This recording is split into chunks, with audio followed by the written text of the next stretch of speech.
और सवाल उनसे नहीं पूछना जिनका सॉफ्टवेयर अपडेट हो गया, जो चलते फिरते बम है। सवाल उनसे पूछना है जो अपने आप को बुद्धिमान कहते हैं। नेहा राठौर जैसे, मैं तो आज उसको कह रही थी, अगर तेरे सामने, मैं इतना कटु बोलती नहीं हूं, किसी महिला को नहीं बोलती क्योंकि मेरे संस्कार नहीं है, लेकिन अगर 6 दिन बाद विवाह के हमारे भाई को मार दिया जाए तो मैंने नेहा सिंह राठौर से कहा, तुमको बड़ा दर्द होता है कि पाकिस्तान को गलत कह दिया, तुम कल से केवल मोदी से सवाल कर रही हो, तुम करो भाजपा से सवाल, लेकिन कभी तो पूछ लो कि धर्म पूछकर क्यों मारा। एक सवाल अपने ऑफिशियल रिश्तेदारों से भी तो कर लो। धर्म पूछकर मारोगे तो क्या हिंदू बालक नहीं भटकेगा?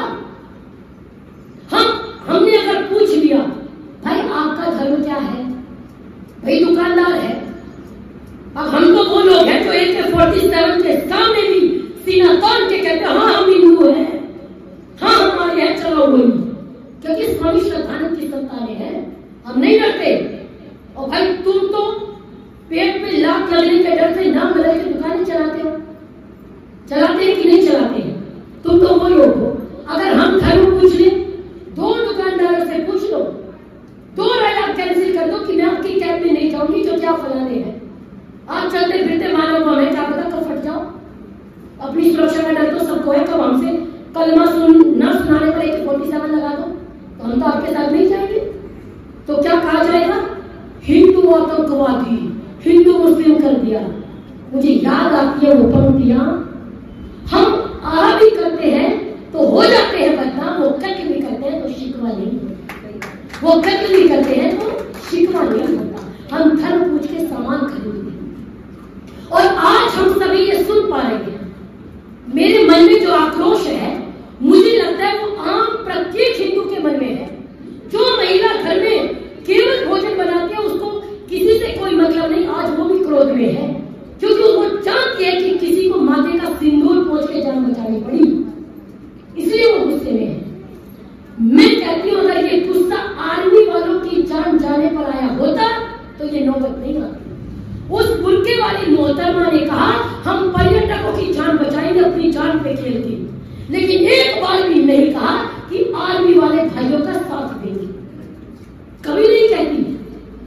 आप विचार करो क्या नारे लगा रहे थे, कितने अफजल मारोगे हर घर से अफजल निकलेगा, यही कहा ना, कितने अफजल मारोगे हर घर से अफजल निकलेगा।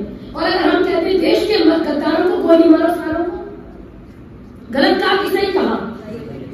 अगर आप कह रहे हो कितने अफजल, देखो हमारे शब्दों को कितना पकड़ते हैं, उनका कोई मतलब नहीं। उन्होंने कहा कितने अफजल मारोगे हर घर से अफजल निकलेगा, हमने कह दिया हर अफजल की छाती में हम काट तिरंगा गुजरेंगे, तब देखेंगे औकात तुम्हारी किस घर से अफजल निकलेगी। अगर हम इतना कह दें तो इनको दर्द होगा, इनको पीड़ा होगी, भाई हमारे रिश्तेदारों को कह दिया। अभी एक मीडिया के बयान मैंने सब सोशल मीडिया पे डाला है, एक वीडियो आप देखिएगा, आईडी जाए भाड़ में और आईडी बन जाएगी, लेकिन इनकी सत्यता सबके सामने लानी जरूरी है। शत्रु को पहचाने तो, अगर मुझे यही नहीं पता मेरा शत्रु कौन है तो लड़ेंगे कैसे?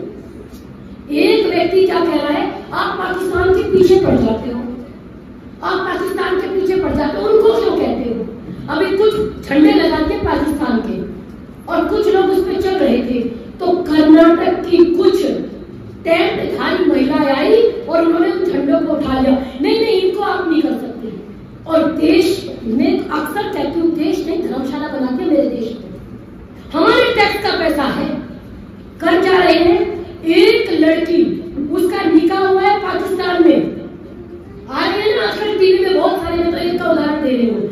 एक लड़की पाकिस्तान में भी निकाह किया, 2 बच्चों की माँ है, जिसके बच्चों के पास पाकिस्तान की नागरिकता है, लेकिन रह रही थी हिंदुस्तान में कितने साल से? 4 साल से। जो लड़की 4 साल से मायके में रह रही है पाकिस्तान छोड़ के, वो चलती फिरती स्लीपर सेल नहीं है तो क्या है? अगर कहा था ना 2.5 मोर्चे की लड़ाई, तो सच में 2.5 मोर्चे की लड़ाई आज देख लीजिए। ये सत्यता है हमारे समाज की। इसलिए मैं कहती हूँ हम सभी को जागरूक चाहिए। स्वामी श्रद्धानंद ने हमको यही तो जगाया, जो स्वदेशी राजा होता है वो सर्वोपरि होता है, और दूसरों का राजा अगर माता पिता के समान भी प्यार करे तो भी पूर्ण सुखदायी नहीं है। हमको अच्छी नहीं लगती ये बातें, हम जानना नहीं चाहते। क्यों? क्योंकि वो अभी मेरे घर में नहीं आई। आर्मी में मेरा बेटा थोड़ा ही है। जितनी हमारी बेटियां पढ़ रही है जेएनयू में जाकर के, बड़ी बड़ी यूनिवर्सिटी में पढ़ रही है, जाकर के माइक लेके बात करो, वो क्या कहेंगी? हमें कोई मतलब नहीं है कौन मर रहा है कौन जा रहा है, हमको कोई मतलब नहीं है। हमको मतलब केवल अपने से है, अपना पैसा कमाने की मशीन बनने से है। ये पाकिस्तान और हिंदुस्तान की लड़ाई नहीं है, ये विचारधारा की लड़ाई है। ये समझ लीजिए, जिस दिन ये कॉन्सेप्ट क्लियर हो जाएगा उस दिन हम समझ जाएंगे। मैं समस्त हिंदू समाज से कहती हूँ, जागरूक हो जाइए, जागृत हो जाइए, अपने बच्चों को मजबूत बनाइए। शेर का बच्चा एक अच्छा, लेकिन उसको शेर तो बनाइए, शेर तो बने। लाठी चलाना नहीं आता, तलवार चलाना नहीं आता, AK-47 देख कर ही चक्कर आ जाता है, और एक दिन उसको गोली मार दी जाती है, लड़ेगा कैसे? एक वो है जो प्रतिदिन छुरे से गला काटता है, पीठ पे काटता है, एक तो वो है। और एक हमारा बच्चा है 12वीं कक्षा का विद्यार्थी, नाना जी की अंत्येष्टि संस्कार में चक्कर खा के गिर जाता है, और माँ कहती है उसने कभी ये सब देखा नहीं ना, वो तो पढ़ाई में रहा है। और 20-20 साल के नौजवान हमारे बलिदान हो रहे हैं कश्मीर के अंदर, वो किसी माँ के बेटे नहीं है।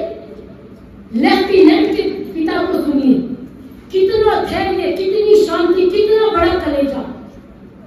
अपने बेटे की अर्थी को कंधा देने के लिए कितना मजबूत कंधा चाहिए, आप विचार करो। माँ बाप ने कितने प्यार से पाला, बच्चा लेफ्टिनेंट बना, माँ बाप ने विवाह करा, मेरे बच्चे का विवाह हुआ, बच्चे घूमने गए, पहलगाम गए, और आज वो बच्चा बलिदान होकर के उसका शव पिता के हाथ में आया, उस पत्नी के आंसू नहीं रुक पा रहे हैं। छोटा सा एक बच्चा है, वो कहता है हमको देख करके मारा गया, हिंदू है या मुसलमान हो। वो पत्नी कहती, वो अपने पति के जो शव के पास बैठी है, और आप कह रही हो आतंकवादी का मजहब नहीं होता। मैं कहती हूँ फेसबुक पर जाइए, ट्विटर पर जाइए, इंस्टाग्राम पे जाइए, और इन फोटो वीडियो में लाफिंग इमोजी देखिए, हंस कौन रहा है। मुझे बताने की आवश्यकता नहीं है कि आतंकवादी का मजहब होता है, मुझे बताना नहीं पड़ेगा, आप स्वयं तय करेंगे। तो इसलिए जागरूक होने की आवश्यकता है। कबूतर के आंख बंद कर देने से समस्या हल नहीं हो जाएगी। एक आपने देखी होगी, कुछ दिन पहले की घटना है, कई साल हो गए, एक पत्थरबाज को बांध लिया गया जीप के ऊपर, याद है आपको? मेजर हो गई, उन्होंने बांध दिया एक जीप पर। पूरे देश के मानवाधिकार को पसीना हो गया, पूरे देश में यूएन तक आवाज चली गई, ये क्या हो गया, हमारे जीजा जी के साथ ऐसा कैसे कर दिया, हमारे वाले सारे बुद्धिमान सड़कों पर आ गए, हमारे जीजा जी के साथ अत्याचार नहीं हो सकता, सबके पेट में दर्द हो गया। लेकिन जब पत्थरबाजी होती है तब आवाज नहीं निकलती। आप कहते हो पाकिस्तानी आए, मैं आपकी बात, पूरी सरकार की बात मानती हूँ, वहां पाकिस्तानी थे। मैं पूछना चाहती हूँ, श्री राम नवमी की यात्रा पर पत्थर मारने वाले किस मजहब के हैं? हनुमान जी की यात्रा पर पत्थर मारने वाले किस मजहब के हैं? कश्मीर में सेना पर पत्थर मारने वाले किस मजहब के हैं? आज से 5 साल पहले मैंने वो वीडियो देखा होगा, मेरे दिमाग से वो सीन नहीं निकलता।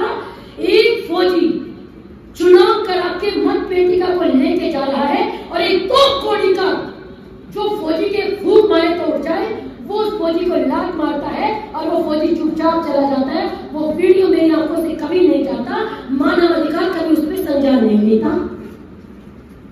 क्यों? क्या फौजियों के मानवाधिकार